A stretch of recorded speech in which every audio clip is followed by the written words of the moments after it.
Alright guys, in the shop today is a Chinese quad. I think it's called the Tao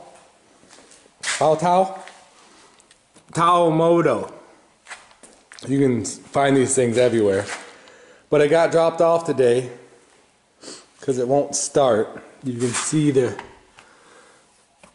customer put in a new key switch. You can see the new wiring harness there because they lost the key to it. So let's try starting it, and we'll start with our process. It's a machine we don't know, so we'll look for a spark first thing, and then we'll go from there. All right, let's give this thing a go. Key on, brake on, starter.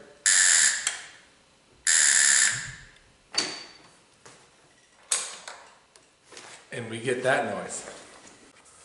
Okay, so when we tried to turn it over, we didn't hear the starter engage, but we heard what sounds to me like the starting solenoid try to close and just vibrate. So let's pop the top off here. How are you gonna do that?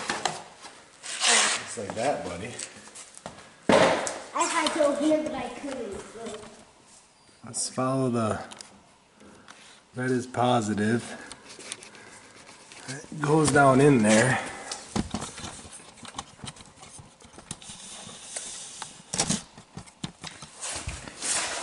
Let's see if we can push our heads together and find. Okay, that's okay. So this looks like the starting, it's gotta be the starting solenoid. And there it is. I wonder,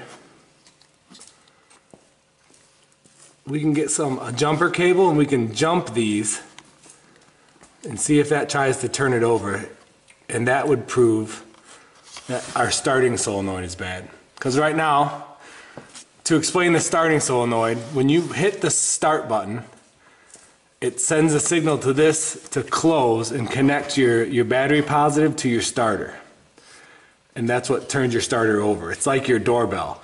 When you press your doorbell in your house, that button that you're pushing doesn't actually hit the bell, or in modern homes, plays the speaker, but it follows wires to a relay that then hits the bell. Does that make sense?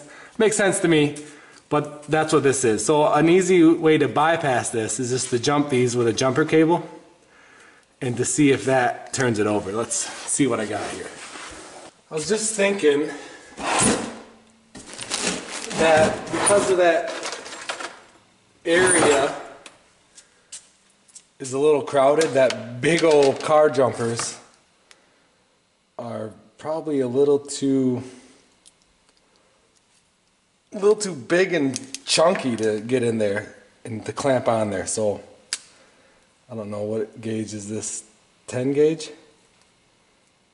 10 gauge wire? 12 gauge maybe? I think I'll have my son hold the brake, hit the starter. Well, I guess he doesn't even hit the starter. I think we can just jump it like this without even, yeah, because we're bypassing the safety. So let's go hit it and see what happens. All right, okay, the key's on. It's probably gonna spark a little bit, so brace yourself.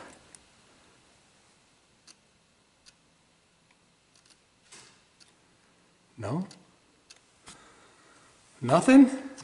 I wonder if I put this.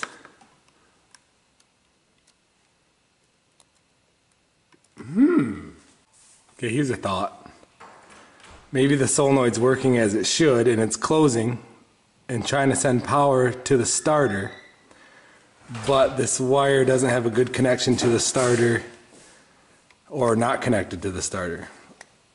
Let's trace this one out and see. Where is the starter on this thing? I'm gonna have to move you guys out of the way. Oh, you got a piece of pizza, dude? Yeah. Pizza, pizza.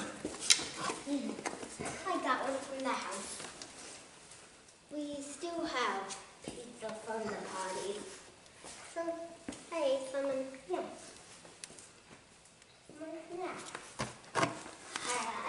Oh, do we have to take off these? Oh. Starter's right here. Okay, so I put this side of the quad up on blocks so we can give you a better angle at what's going on here. But I kind of, instead of a Tao quad, we should call it the hernia quad, because I really wanted to lift it up and put it on the table to work on it.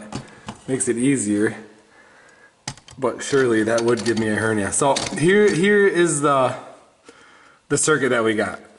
This, actually I should say one of these. This one comes from the battery.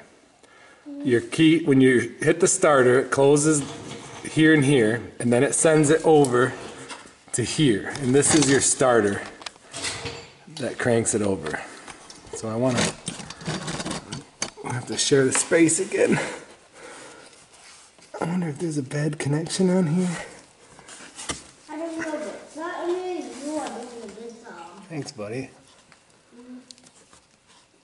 Dad, I mean, you could. I wonder. Daddy, I mean, you could lift up the quad, but that would hurt your back even more. Yeah, it would, wouldn't it? Yeah, because you already have a backache. I think we had it 2 times. Should we try to go? Let's grab our jumper again. I'm gonna go straight to the battery positive.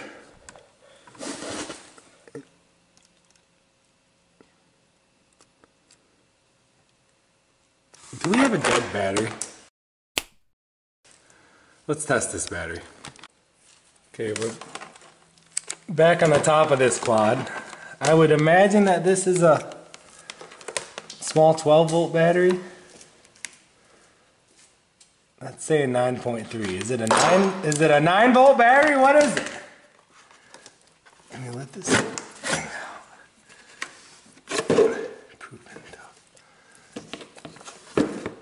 Oh, tell me what voltage you are. If it's a 12-volt battery and we have 9 volts, that's an issue.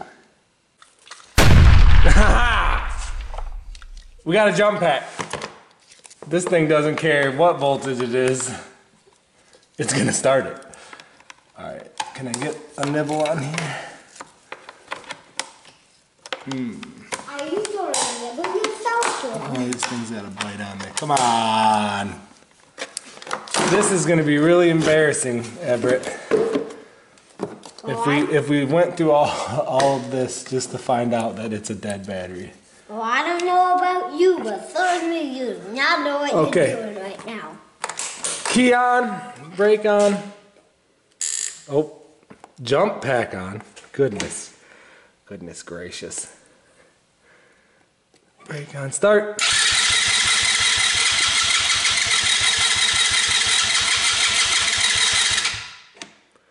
That was. Yeah, maybe. Okay. Let's choke it, Everett. I don't know if we didn't check for gas, but let's try turning it over again.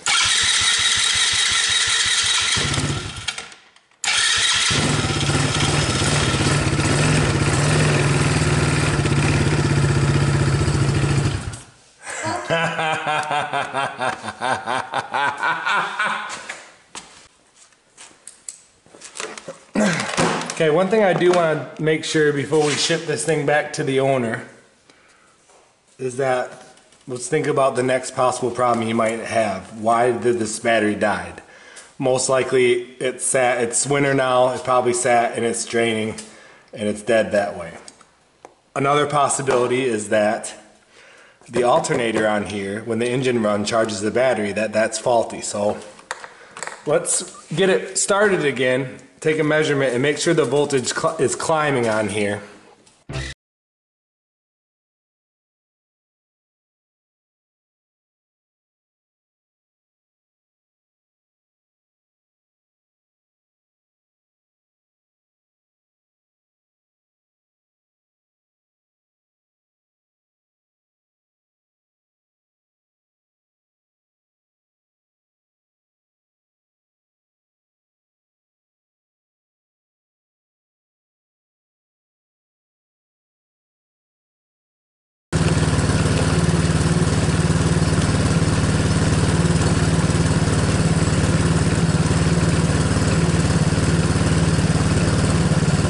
Okay, I don't know if you can see the voltage on there, but it's reading 14.5.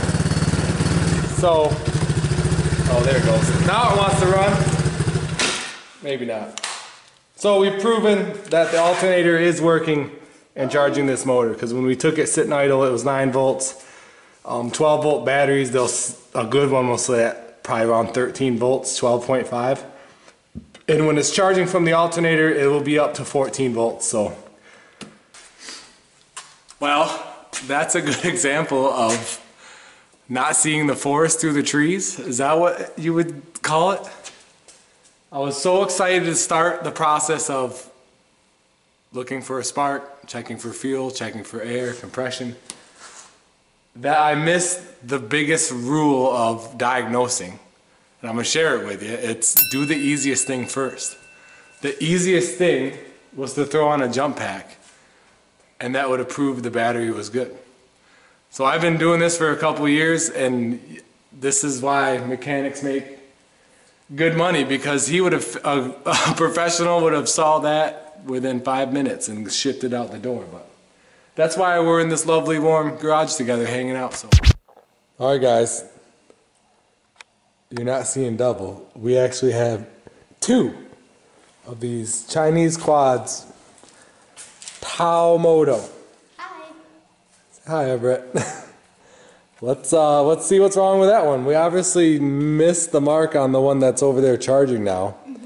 If you haven't seen that video, check it out. But let's do our process with this one. Do the easiest thing first. Check for spark, gas, air, compression, and then timing. It all gotta happen in the right time.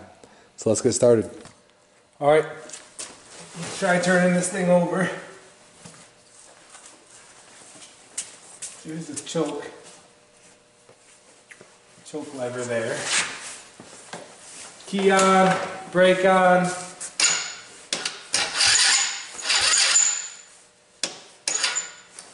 Okay. That thing is dead. we already know this answer, don't we, Everett? It's dead or them, I think. Let's get a jump pack on.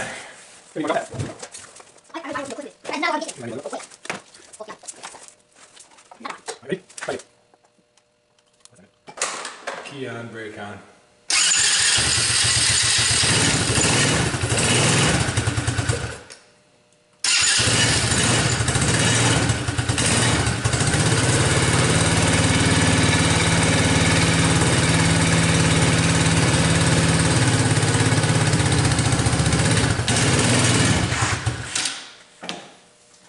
That's hard to get that choke lever. All right.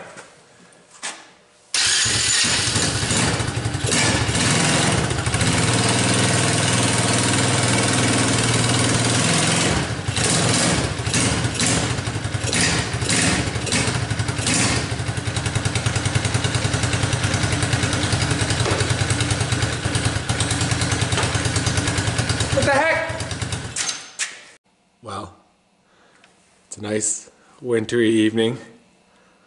I was getting all cozied up in the shop, ready to work on 2 quads, and it turns out both batteries were just dead. I did call the owner, and he said he thought that too, and he actually went and bought these batteries. They're new. He bought them new from AutoZone, Advanced Auto Parts, whatever, and they must have came dead from the store, which is definitely a possibility. So, lessons to learn from this. We learned from the first one. Do the easiest thing first. We were chasing all the starting circuit on that thing and didn't even need to do that. Lesson 2, either invest in a meter or invest in a jump pack. That's all I got for you guys today. Have a good one.